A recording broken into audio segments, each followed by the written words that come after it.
The birthday cake sat in the middle of the dining room table, 60 candles flickering as Mom prepared to make a wish. That's when my sister Lauren pointed her finger at me like a weapon and screamed, "Get out of my house! You've ruined everything!" The room went silent. 20 guests stared at me, waiting for my response. Mom's face crumpled in confusion and hurt. My nephews looked terrified. What Lauren didn't know, what nobody in that room knew except me and my bank, was that for the past 3 years, I'd been paying the mortgage on her house. Every single month. Without fail. The look on her face when she found out is something I'll never forget. My name is Michael, and I'm the middle child in a family of 3. Lauren is 2 years older than me, and our younger sister Amanda is 4 years younger. We grew up in a working-class neighborhood where Dad drove trucks for a living and Mom worked part-time at the local library. Money was always tight, but we never went without the essentials. Dad's philosophy was simple. We take care of our own. When neighbors needed help, he was there. When family struggled, we found a way. That's how I was raised, to value loyalty, responsibility, and taking care of the people you love. Lauren was always the ambitious one. She wanted more than our small-town life could offer. She moved to the city after college, got into marketing, and married Derek, a guy who drove a leased BMW and talked constantly about his investments. They lived in a nice suburban house with a big yard, drove nice cars, and posted endless pictures of their perfect life on social media. Amanda went a different route. She became a teacher, married her high school sweetheart, and stayed close to home. She had 3 kids and a modest life filled with soccer games and PTA meetings. Me? I became an electrician. Started my own small business about 10 years ago. It's not glamorous, but it's honest work and it pays well.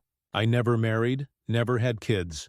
I dated here and there, but mostly I focused on building my business and staying close to my parents. 5 years ago, Dad died suddenly. Heart attack at 62.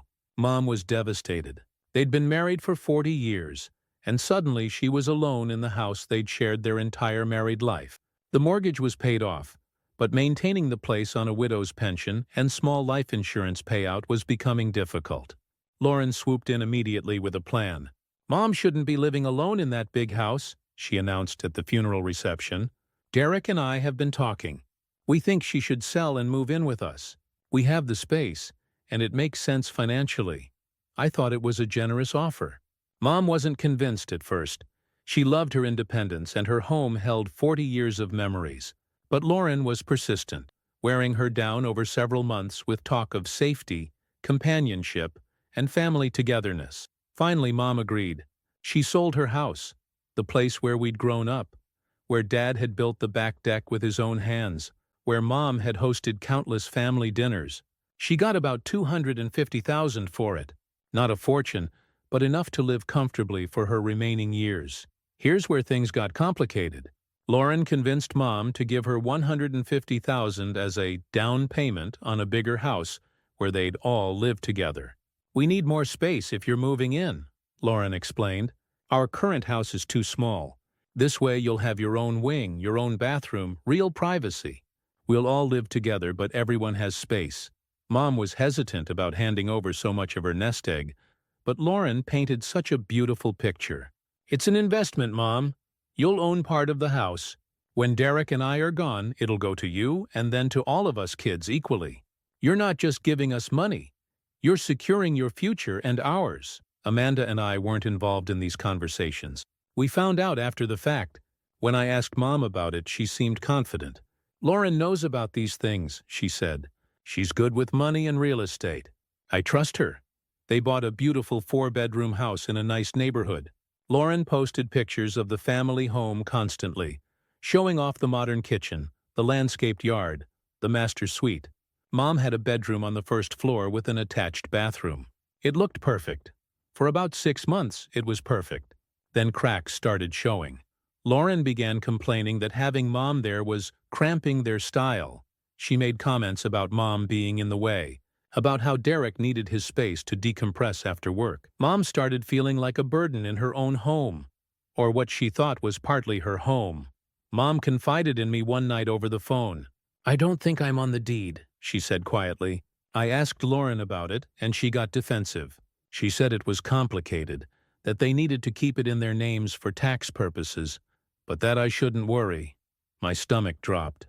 Mom, did you get anything in writing? Any agreement about ownership? Silence. Then, I trusted her, Michael. She's my daughter. I started digging. Quietly, without telling Lauren, I looked into the property records. The house was solely in Lauren and Derek's names. Mom owned nothing. Her $150,000 had essentially been a gift that bought her the privilege of living in her daughter's house. When I confronted Lauren, she was dismissive.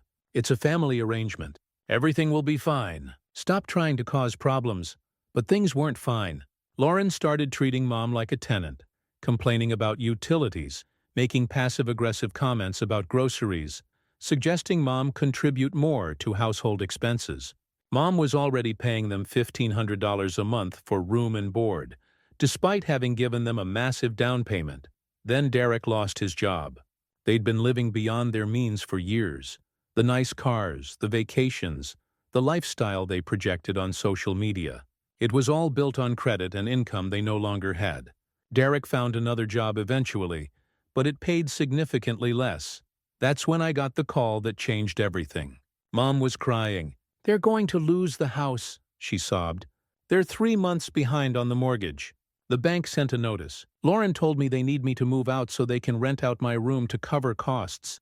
I felt rage like I'd never experienced. My mother had given them everything, and they were tossing her aside like yesterday's trash. "You're not going anywhere," I told her. "Let me handle this." I called the mortgage company the next day. The amount needed to bring the loan current was $4,800. I paid it. Then I set up automatic payments from my account to cover the monthly mortgage, $3,200 a month. I didn't tell Lauren. I didn't tell Mom. I just did it. My plan was simple. Keep the house from foreclosure, protect Mom's living situation, and document everything. Lauren and Derek thought they'd somehow caught up on their own. They had no idea their financial recovery was being funded by the brother Lauren barely spoke to anymore. For 3 years, I paid that mortgage. $38,400 total. I kept every receipt, every confirmation number, every bank statement. Meanwhile, Lauren's treatment of Mom got worse. She'd complain constantly about Mom being there. She'd make her feel guilty for using utilities, for taking up space, for existing in their house, a house that wouldn't exist without Mom's down payment and my secret mortgage payments. Amanda knew what I was doing. She was furious with Lauren but worried about family drama. "Maybe you should tell them," she suggested. "Let Lauren know you're the one keeping her afloat." "Not yet," I said. "I'm waiting for the right moment." That moment came at Mom's 60th birthday party. Lauren insisted on hosting Mom's birthday at her house. She went all out. Decorations, catered food, the works. She invited extended family, Mom's friends, everyone. It was supposed to be this big celebration of Mom's life, but really it felt like Lauren showing off. "Look at this beautiful home I've provided. Look what a generous daughter I am. I brought a nice gift for Mom, a locket with pictures of her and Dad. Nothing expensive, just thoughtful." Amanda and her family came with homemade cards from the kids. The party was going well until Lauren started drinking. She got louder, more obnoxious, making toasts about what an amazing daughter she was, how she'd taken Mom in when she needed help, how she'd sacrificed so much to provide a home for her. I watched Mom's face grow tighter with each comment. She knew the truth, that she'd bought her way into this house and was treated like an unwelcome guest. Then Lauren made a comment that crossed the line. "Mom's so lucky we have this big house," she announced to the room. "Otherwise, who knows where she'd be? Probably Michael would have had to take her in." She laughed like this was hilarious. "Can you imagine? Living in a bachelor pad with an electrician?" People laughed uncomfortably. Mom looked mortified. Amanda shot me a warning glance. I stayed quiet. But I was done. As we gathered around the cake for the birthday song, Lauren kept making little digs. About my gift being cute and cheap. About how she'd spent thousands on this party. About how this house was her gift to the whole family. That's when I spoke up. "It's a beautiful house, Lauren. You must be so proud," she beamed. "I am. Derek and I worked very hard for this. How much is the mortgage payment?" I asked casually. Her smile faltered. "That's a private matter. About $3,200 a month, right? The room went quiet. Lauren's face reddened. How do you know that? Just a guess, I said. Must be hard making those payments. Especially with Derek's salary cut a few years back. Derek looked uncomfortable. Lauren's jaw tightened. We manage just fine. I'm sure you do. I smiled. It's impressive, really, keeping up with such a big mortgage for 3 years without missing a payment. What are you implying? Lauren's voice rose. I'm not implying anything. I'm just admiring your financial discipline. That's when Lauren lost it. She stood up, her face twisted with anger. I don't like your tone. I don't like you coming into my house and making insinuations. Your house. I kept my voice calm. Yes, my house, mine and Derek's. We worked for this. You worked for it with Mom's $150,000. That was a gift. An investment. She lives here, doesn't she? She lives here and pays you $1,500 a month in rent after giving you enough for a down payment to buy the place. Lauren's face was purple now. She pointed at me, her hand shaking. Get out! Get out of my house! You've always been jealous of what Derek and I have built. You can't stand that I'm successful while you're just a tradesman. The room was frozen. Mom started to cry. Amanda stood up to intervene. I reached into my jacket pocket and pulled out a folder. I'd brought it just in case things went this direction. I opened it calmly and spread several papers on the table next to the birthday cake. These are bank statements, I said quietly, showing mortgage payments for this address. $3,200 a month. For the last 3 years. 36 payments, totaling $38,400. I looked up at Lauren. Her face had gone from red to white. These payments were made from my account. To the mortgage company. To keep this house from being foreclosed 3 years ago when you and Derek were 3 months behind. The silence was deafening. I've been paying your mortgage, Lauren, for 3 years. While you treated Mom like a burden. While you bragged about this house being yours. While you looked down on me for being just a tradesman. Derek grabbed the papers, scanning them frantically. His face confirmed what I was saying was true. You paid our mortgage? Lauren's voice was barely a whisper. I paid the mortgage on the house Mom helped you buy with her life savings. The house you've been pretending to afford while treating her like a tenant. The house you just told me to get out of. Mom was staring at me, tears streaming down her face. Michael, you didn't. I did. I couldn't let them lose your home, Mom. I couldn't let you be homeless because of their mismanagement. I turned back to Lauren. So when you tell me to get out of your house, I want you to remember who kept the roof over your head. Who protected Mom when you were more concerned with keeping up appearances than taking care of family? Lauren collapsed into a chair, her face in her hands. Derek looked like he wanted to disappear. The guests were silent, some looking shocked, others nodding with understanding. I have legal documentation of every payment, I continued. My lawyer has prepared a formal agreement.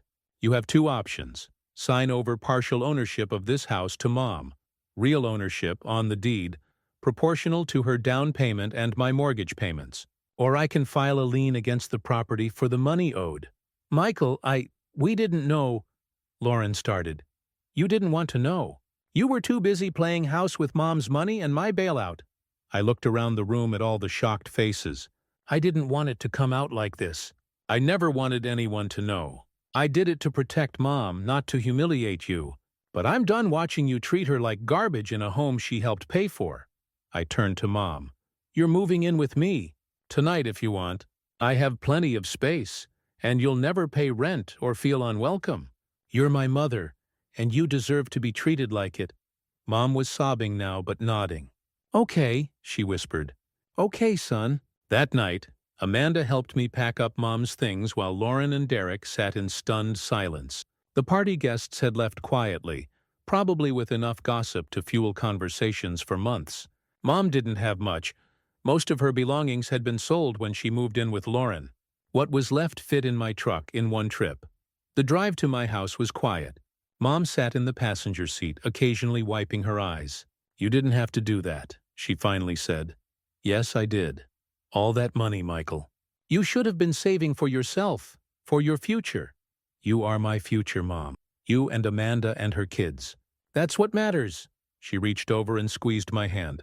Your father would be so proud of you. Those words broke something in me. I had to pull over because my eyes were too blurry with tears to drive safely. We sat in the truck, both of us crying, releasing 3 years of anger and hurt and love. Mom has been living with me for 6 months now. She has the entire upstairs, bedroom, bathroom, even a little sitting area where she reads and watches TV. She insists on helping with groceries, but I don't charge her anything. This is her home, not a rental. Lauren and Derek signed the agreement. Mom now owns 40% of their house, documented, legal, protected. They have 10 years to buy out her share if they want, but until then, she's a legal owner. I put a lien on the property for half of what I paid, $19,200. They'll pay me back at $200 a month. It'll take 8 years, but I'll get it eventually. More importantly, they'll remember every single month who saved them. Lauren and I don't speak much. She sent a long apology email a few weeks after the party. It was full of excuses and justifications, but buried in there was some genuine remorse. I accepted her apology but told her we needed time. Trust isn't rebuilt overnight. Derek quit trying to live beyond his means. They downsized their cars, cut back on the social media performance, started living within their actual income. Amanda says they're doing better, more humble. Maybe the humiliation was a wake-up call. Mom is thriving. She's made friends with my neighbors, started volunteering at the local community center, and actually smiles now. Real smiles, not the forced ones she wore at Lauren's house. She tells me all the time how happy she is, how free she feels. That's worth more than $38,000. That's worth every penny. I learned something through all of this. Sometimes protecting the people you love means staying silent, and sometimes it means speaking up in the most public, devastating way possible. Knowing which moment calls for which response, that's wisdom. I also learned that family isn't about who provides the fanciest house or throws the biggest party. It's about who shows up when things are hard. It's about sacrifice made quietly, without expectation of recognition or reward. I didn't pay that mortgage for 3 years because I wanted to embarrass my sister. I did it because my mother deserved a safe place to live, and I had the means to provide that. The confrontation at the birthday party wasn't revenge. It was self-defense against someone who'd forgotten what family actually means. Dad used to say, "Actions speak louder than words." Lauren talked constantly about family and generosity and sacrifice. But when it came down to it, she treated Mom like a burden, and me like someone beneath her. I just paid the bills and kept my mouth shut, until silence became complicity. Some people might think I was wrong to expose Lauren like that, in front of everyone. Maybe there was a gentler way, but I'd tried gentle. I'd tried quiet. I'd tried letting her save face while I saved her house. Sometimes people need to be confronted with the truth of their own behavior, not to destroy them, but to wake them up. I hope Lauren learned something. I hope she looks at that mortgage statement every month and remembers that pride comes before a fall, and family should never be taken for granted. As for me, I'm just grateful. Grateful I had the means to help. Grateful Mom is safe and happy. Grateful for the relationship we've built, living under the same roof and sharing meals and conversation. This is what Dad meant by, we take care of our own. Not grand gestures or social media posts, just showing up, paying the bills, and making sure the people you love have what they need. Mom makes breakfast most mornings now. Pancakes, eggs, the works. We sit at my kitchen table and talk about everything and nothing.